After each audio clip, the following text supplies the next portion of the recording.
कि 60 में लोग सठिया जाते हैं और ये 73 वर्ष के हो गए। लेकिन मैं ऐसा नहीं कहता हूं कि ये सठिया गए, बल्कि मैं ये कहना चाहता हूं कुछ समझ में भी नहीं आता है।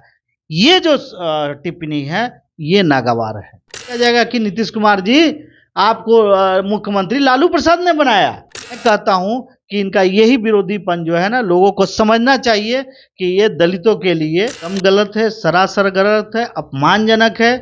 अगर आप सोचिए कि जय हिंद दोस्तों, मैं प्रिया मेहता, आप देख रहे हैं इंडिया रिएक्शन। बिहार की राजनीति काफी गरमाई हुई। ऐसे में विधानसभा में जो नीतीश कुमार ने बयान दिया है, इसको लेकर राजनीति काफी गरमाई हुई। एक तरफ से सत्ता के लोग जो कह रहे हैं, इन्होंने सही कहा है, विपक्ष के लोग जो कह रहे हैं बवाल मचा हुआ इसको लेकर। आइए हमारे साथ बातचीत करने के लिए आजाद समाज पार्टी के प्रदेश प्रवक्ता डॉक्टर वीरेंद्र भास्कर है।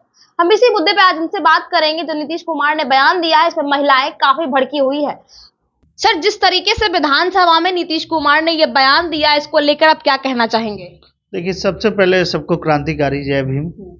मैं ये कहना चाहता हूँ, पहले भी हमने स्पष्ट किया है, दो बातें हैं विधानसभा में। दो बातों के लिए चर्चा हो रही है। पहली चर्चा हो रही है कि उन्होंने जनसंख्या नियंत्रण पर और सेक्स एजुकेशन पे उन्होंने कुछ अपनी फलसफा पेश की और पूरा हाव भाव के साथ पेश की, जिस पर यह हंगामा मचा। दूसरा उन्होंने किया कि अनियंत्रित होके पूर्व मुख्यमंत्री माननीय श्री जीतन राम मांझी जी, जो एक अनुसूचित जाति के बड़े नेता माने जाते, काफी सुलझे हुए व्यक्ति है, उनके खिलाफ उन्होंने एक अपमानजनक तरीके से व्यवहार किया, जो लोगों को नागवार गुजरा। कोई भी राजनीतिक में जो सम्मान इज्जत की बात करता है उसको बेकार गुजरा। तो मेरा यहाँ पहले वाले बयान पे जहाँ तक मामला है, आपने शुरू में जिक्र किया कि महिलाएं काफी भड़की हुई हैं। स्वाभाविक है, उन्होंने जिस तरीके से विधानसभा में नीतीश कुमार का ये बयान देना कहाँ तक सही है? देखिए, मसला जो था सेक्स एजुकेशन पॉपुलेशन कंट्रोल पर जो उन्होंने कहा, उनका नजरिया सही था, तरीका गलत था। उन्होंने जो हाव भाव दिया, जो शब्दों का चयन किया, वो ऐसा लग रहा था कि कहीं से वो नशे में आकर बोल रहे हैं।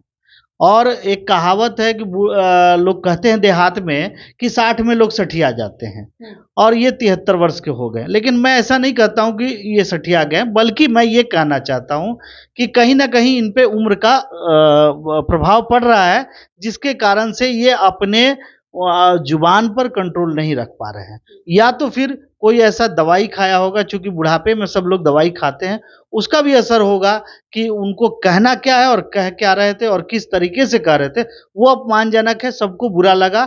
इस बात से हम लोग सहमत नहीं हो सकते हैं। उन्होंने जो भी कहा, तरीका उनका गलत था, क्योंकि विधानसभा में वो कह रहे थे और विधानसभा तो कोई खेल की मैदान थी नहीं। जी, निश्चित तौर पे। और इस पे महिलाओं का भड़कना या टीका टिप्पणी करना ये उचित है। लेकिन दूसरे बयान पर अब आइए।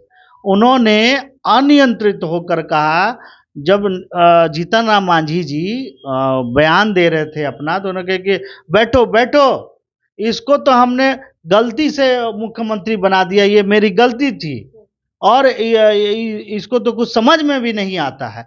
ये जो टिप्पणी है ये नागवार है, क्योंकि आप लोकतंत्र के मंदिर में आप अलोकतांत्रिक बात नहीं कर सकते हैं। जैसे कि उन्होंने कि मैंने इसे बनाया, क्या मुख्यमंत्री एक व्यक्ति बनाया है? तब तो कह दिया जाएगा कि नीतीश कुमार जी आपको मुख्यमंत्री लालू प्रसाद ने बनाया, आप अपने विधायकों के बल पे नहीं बने।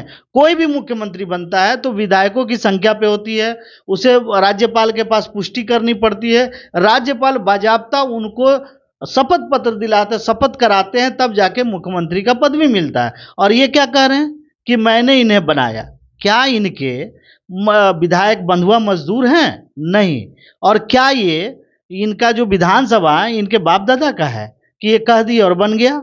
उसकी एक प्रक्रिया होती है।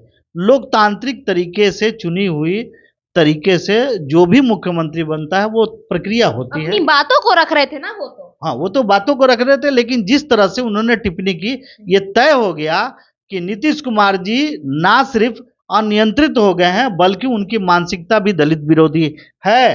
अनुसूचित जाति के मानते हैं आप? हाँ, पूर्व मुख्यमंत्री, आप समझिए, उनसे पहले विधानसभा में है, सीनियरिटी भी है उनसे, इसके बावजूद उन्होंने जिस तरीके से किया, ये क्षम्य नहीं है। हम इसका विरोध करते हैं, निंदा करते हैं। साथ ही साथ मैं कहता हूं कि इनका यही विरोधीपन जो है ना, लोगों को समझना चाहिए कि ये दलितों के लिए कहीं ना कहीं इनके मन में खटास है। आप जैसा कि कह रहे हैं जीताराम मांझी उनसे सीनियर है, उनसे बड़े हैं, लेकिन उस इस तरीके से उनका डांट कर बिठाना कि तुम चुप रहो, हमने गलती से मुख्यमंत्री बना दिया, ये कहाँ तक सही है? एकदम गलत है, सरासर गलत है, अपमानजनक है।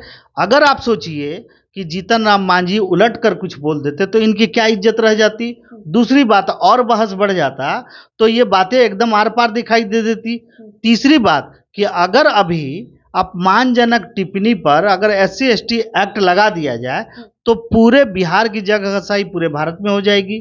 तो मेरा ये कहना है कि नीतीश कुमार जी का जो मानसिकता है वो दलित विरोधी झलक रहा था, और इसे समझना होगा। प्रधानमंत्री के उम्मीदवार हैं आप, और आप इस तरह से व्यवहार करेंगे तो लोगों के नज़र पे आप चढ़े हुए हैं, और आपकी बिगड़ती मानसिक संतुलन कहीं ना कहीं आपके प्रधानमंत्री पद के लिए जो दौड़ में हैं वो दौड़ से बाहर होते नजर आ रहे हैं, और बाहर होना भी चाहिए अगर इन्होंने माफी नहीं मांगी तो।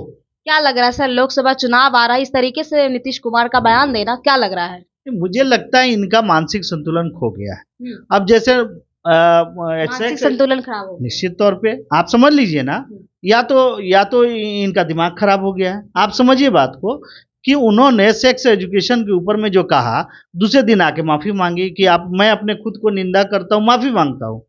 ठीक वही जब एक अनुसूचित जाति के पूर्व मुख्यमंत्री, सम्मानित मुख्यमंत्री का ऊपर टिप्पणी करते, उसमें भी तो माफी मांगनी चाहिए थी।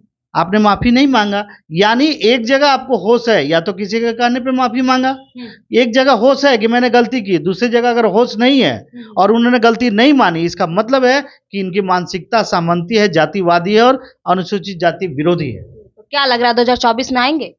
2024 किस में आएंगे? लोकसभा में। लोकसभा चुनाव में पहले तो मुख्यमंत्री नीतीश कुमार जी चुनाव ही नहीं लड़ते हैं। हाँ, नहीं लड़ते हैं। आपको पता है, मुख्यमंत्री जो हैं वो विधान परिषद से हैं, विधानसभा से नहीं है। ये चुनाव नहीं लड़ते हैं।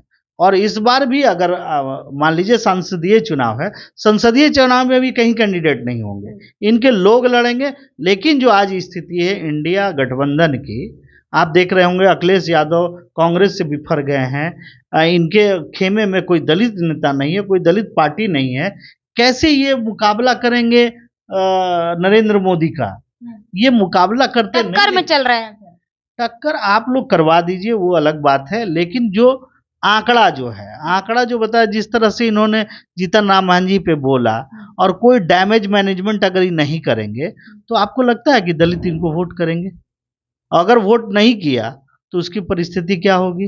परिस्थिति ये होगी कि अगर 10,000 या 5,000 या 50,000, हार तो हार होती है, हर सीटों पे आप हारेंगे और बीजेपी क्लीन स्वीप देंगे, और कल होके कहेंगे कि दलितों ने हमें हरा दिया। अरे आप दलितों को आप अपमानित करेंगे, माइनॉरिटी को आप हिस्सा नहीं देंगे, और आप चाहेंगे कि प्रधानमंत्री बन जाए, ये कहाँ संभव है? आप पहले ये तो तय कीजिए कि 22%, अभी आपने 17% कहा है कि मुसलमानों की जनसंख्या है, तो 17% आप सीट दे के दिखाइए लोकसभा में, तब माना जाता है कि आप ईमानदार हैं। और कहीं ना कहीं और 22% कम से कम आप अनुसूचित जाति को दीजिए। देखे तो देखिए, तब समझ में आएगा कि आप इस देश के प्रधानमंत्री बनने लायक हैं। अब पत्रकारों से भागते हुए नजर आ रहे थे, इस पे क्या कहना चाहेंगे? नहीं, मैंने बताया ना कि बड़बड़ाहट में और घबराहट में और चिड़चिड़ाहट, तीनों बातें हैं। बड़बड़ाहट इसलिए है कि वो कहीं ना कहीं दवाई का असर है, उम्र का असर है।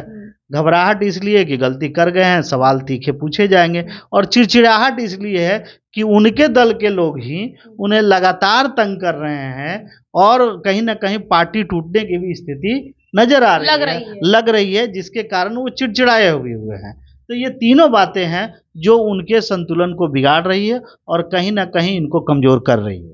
चलिए, हमारे साथ डॉक्टर वीरेंद्र भास्कर थे, जो कि आजाद समाज पार्टी से प्रदेश प्रवक्ता है, और जो सदन में नीतीश कुमार ने जो बयान दिया, इसको लेकर राजनीति काफी गरमाई। और ऐसे में डॉक्टर वीरेंद्र भास्कर ने भी कहा कि इनकी संतुलन खराब हो गई है, इनको अब इलाज की जरूरत है, दवा खाते हैं। बाकी आप लोग क्या सोचते हैं, कमेंट करके जरूर बताइएगा। आप देख रहे थे इंडिया रिएक्शन। प्रिया माता की रिपोर्ट। धन्यवाद।